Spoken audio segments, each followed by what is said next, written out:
कार्तिक मास देव उठनी या प्रबोधनी एकादशी व्रत कथा। कार्तिक मास के शुक्ल पक्ष की एकादशी को देव उठनी एकादशी, देवोत्थान एकादशी, देव उठनी, 11 प्रबोधनी एकादशी आदि नामों से जानता है। इस दिन श्री हरि विष्णु निद्रा से जागते हैं।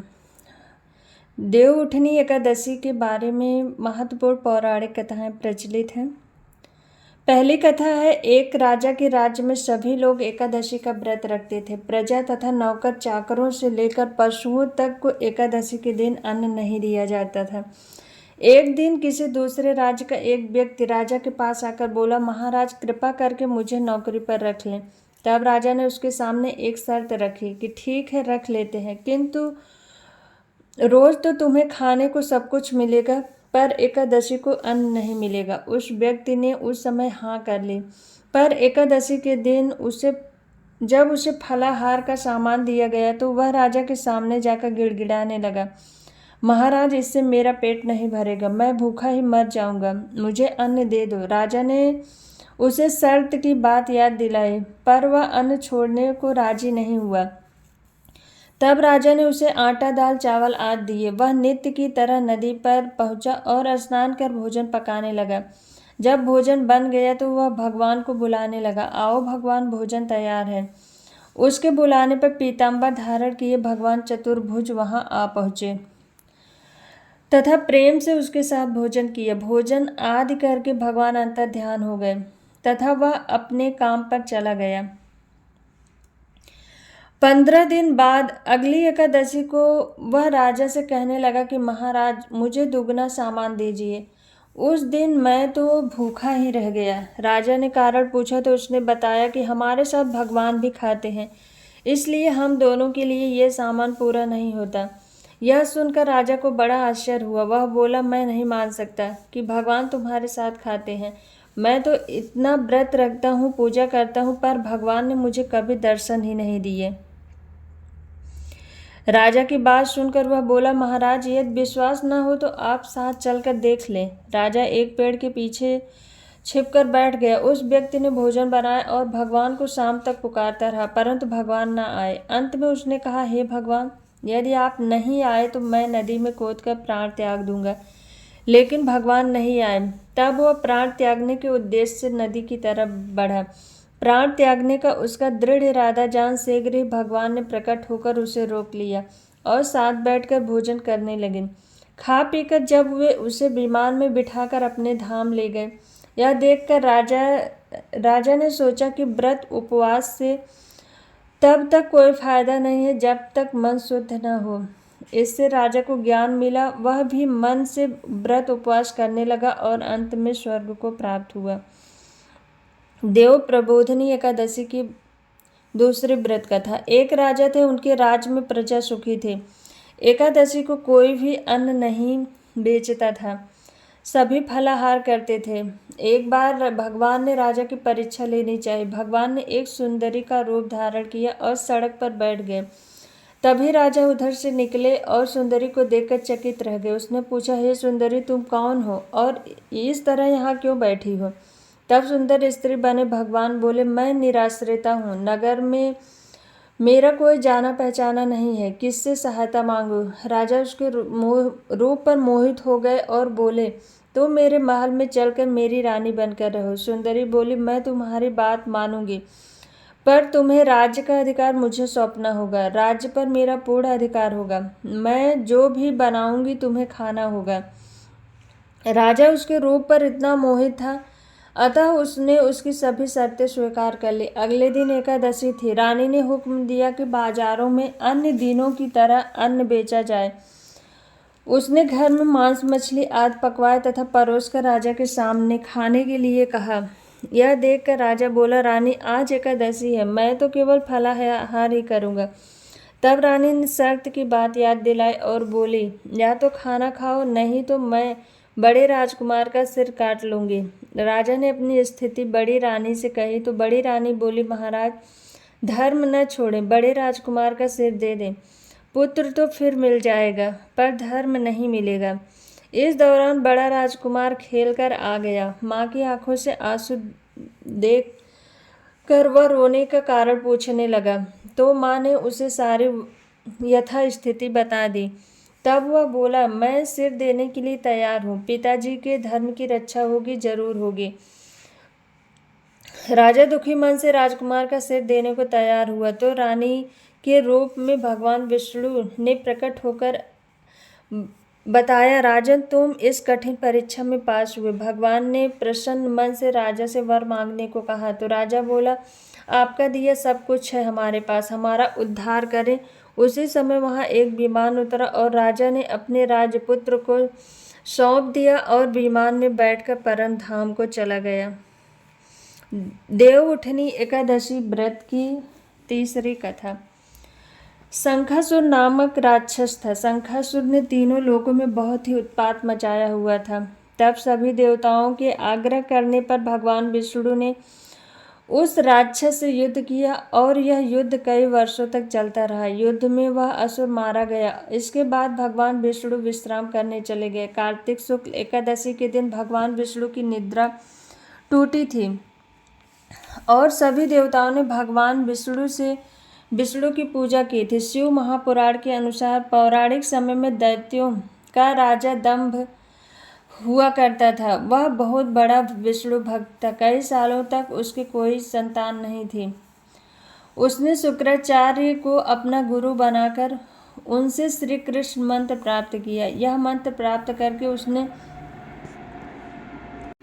पुष्कर सरोवर में घोर तपस्या की। भगवान विष्णु उसकी तपस्या से प्रसन्न हुए और उसे संतान प्राप्ति का वरदान दे दिए। भगवान विष्णु के वरदान से राजा दंभ के यहाँ एक पुत्र ने जन्म लिया। इस पुत्र का नाम शंखचूड़ रखा गया। वह बड़ा होकर शंखचूड़ ने ब्रह्मा जी को प्रसन्न करने के लिए पुष्कर में घोर तपस्या की। उसकी तपस्या से प्रसन्न होकर ब्रह्मा जी ने उसे वरदान मांगने को कहा। तब शंखचूड़ ने वरदान मांगा कि वह हमेशा अजर अमर रहे, वह कोई भी देवता उसे मार नहीं पाए। ब्रह्मा जी ने उसे यह वरदान दिया कि और कहा कि वह बद्री वन जाकर धर्मध्वज की पुत्री तुलसी को जो तपस्या कर रही है उससे विवाह कर ले। शंखचूड़ ने वैसा ही किया और तुलसी के साथ विवाह कर सुखपूर्वक रहने लगा। उसने अपने बल से देवताओं, असुरों, दानवों, राक्षसों, गंधर्वों, नागों, किन्नरों, मनुष्यों तथा त्रिलोकी के सभी प्राणियों पर विजय प्राप्त कर ली। वह भगवान श्री कृष्ण का परम भक्त था। शंखचूड़ के अत्याचारों से सभी देवता परेशान होकर ब्रह्मा जी के पास गए और ब्रह्मा जी ने उन्हें भगवान विष्णु के पास भेजा। भगवान विष्णु ने कहा, शंखचूड़ की मृत्यु भगवान शिव के त्रिशूल से ही होगी, अतः आप उनके पास जाएं। भगवान शिव ने चित्ररथ नामक गढ़ को अपना दूत बनाकर शंखचूड़ के पास भेजा। चित्ररथ ने शंखचूड़ को समझाया कि वह देवताओं को उनका राज्य लौटा दे, परंतु शंखचूड़ ने मना कर दिया और कहा कि वह महेश्वर से युद्ध करना चाहता है। भगवान शिव को जब यह बात पता चली तो वे युद्ध के लिए अपनी सेना लेकर निकल पड़े।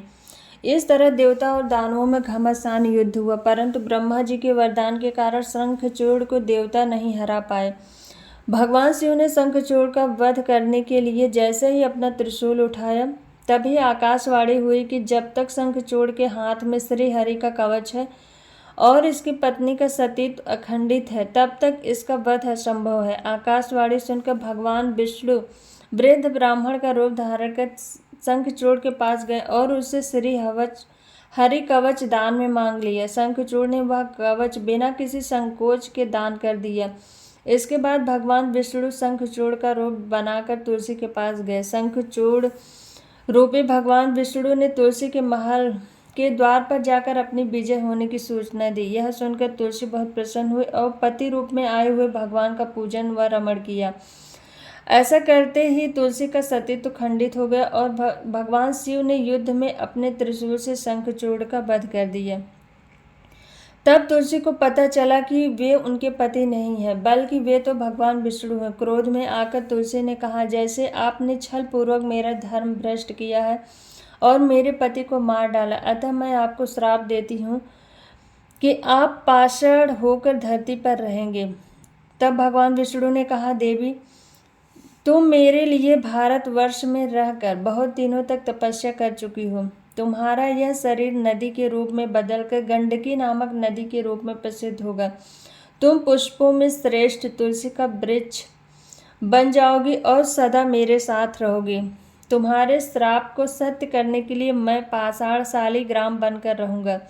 गंडकी नदी के तट पर मेरा वास होगा। देव प्रबोधिनी एकादशी के दिन भगवान शालिग्राम और तुलसी का विवाह संपन्न कर मांगलिक कार्यों का प्रारंभ किया जाता है।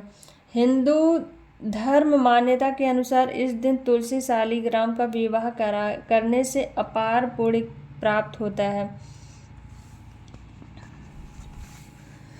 देवउठनी एकादशी व्रत पूजन। देवउठनी एकादशी के दिन व्रत करने वाली महिलाएं प्रातः काल में स्नान आदि से निवृत्त होकर आंगन में चौकी बनाएं। तत्पश्चात भगवान विष्णु के चरणों को कलात्मक रूप से अंकित करें। फिर दिन की तेज धूप में विष्णु के चरणों को ढक दें।